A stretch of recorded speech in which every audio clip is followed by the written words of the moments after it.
Voilà, bonjour à tous. Alors, ça y est, nous avons atteint la barre des 8000 abonnés. Ça fait déjà une petite communauté.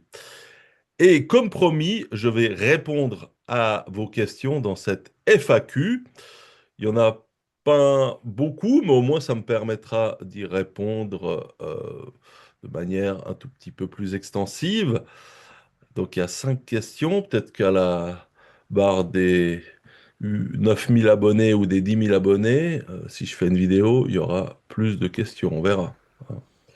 Mais là, les 5, je vous remercie pour vos questions. Et on va commencer avec Shmushkovitch. Si on est les gentils, qui sont les méchants?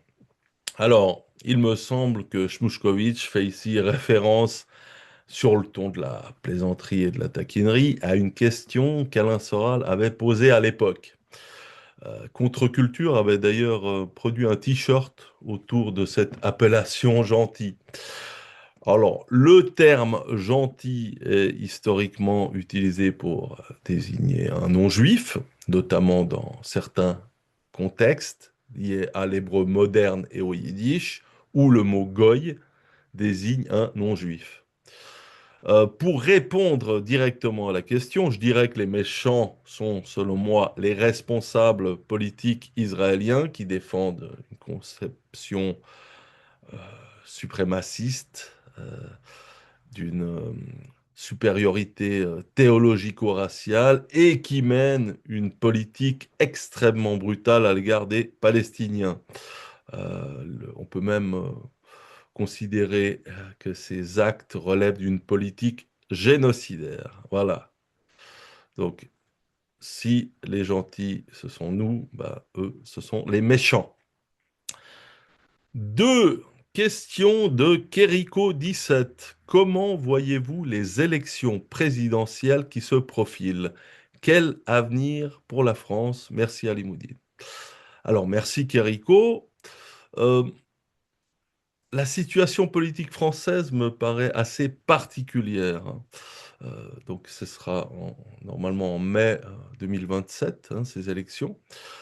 Nous avons un bloc que, pour l'instant, hein, que l'on peut qualifier de centriste, incarné notamment par le macronisme, qui gouverne depuis plusieurs années, mais qui reste assez marginal au sein de la population.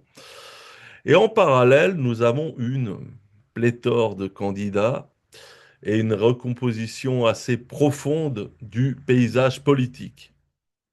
Si je devais me risquer un pronostic, je verrais aujourd'hui Marine Le Pen en bonne position pour accéder au second tour. Hein. Elle se détache nettement dans les sondages, hein. Elle est à 30-35%, puis les autres, ils sont loin derrière.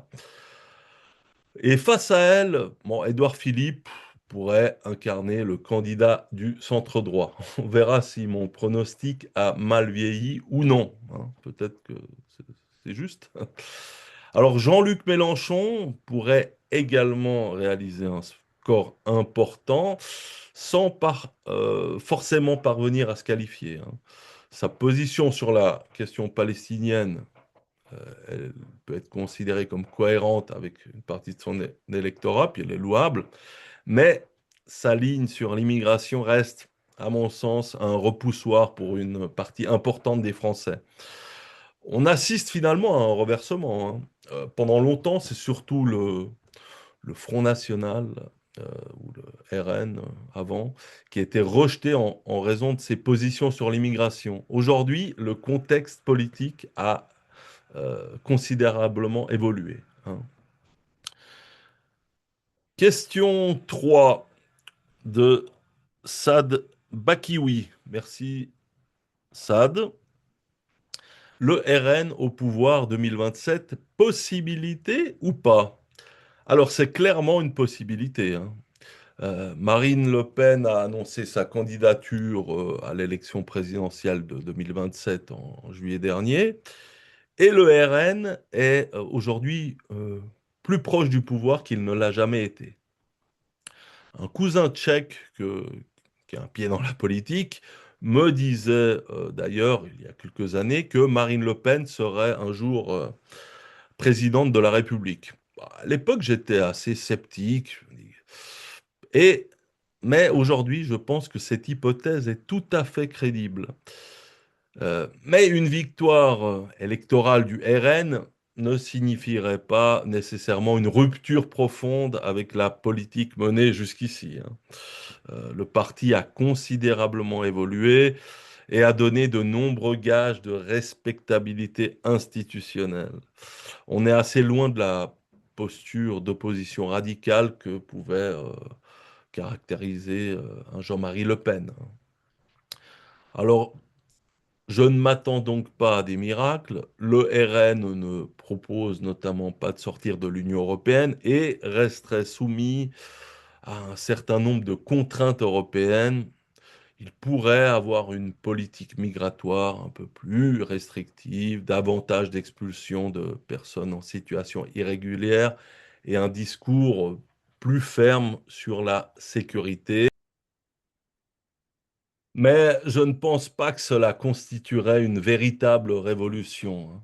Le problème est que le RN pourrait alors se retrouver confronté à des difficultés croissantes en matière de violence, de criminalité et d'immigration, avec une forte pression médiatique et politique.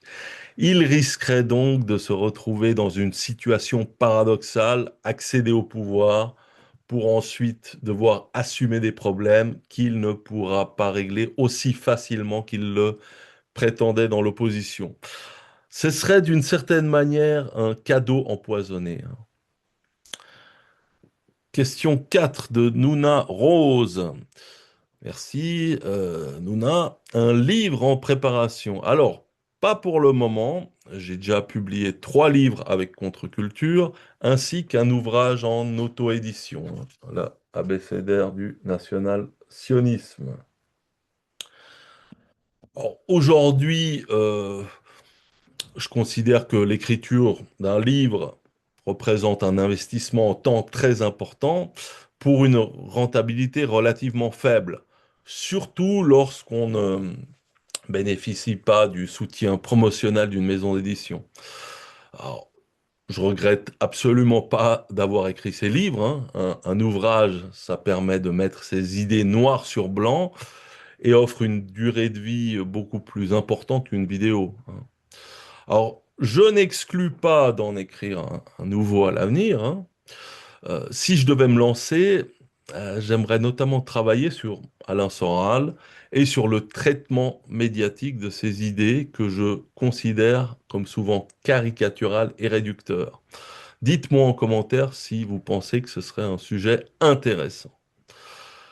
Et enfin, 5, Albert Kaufmann, merci. Pourquoi voyagez-vous si souvent en République tchèque? Alors tout simplement parce que j'y ai une véritable attache familiale et culturelle. Alors même si ne se devine pas forcément à mon nom, je suis d'origine tchèque du côté de ma mère. Alors je suis suisse, né en Suisse, avec des origines tchèques et pakistanaises.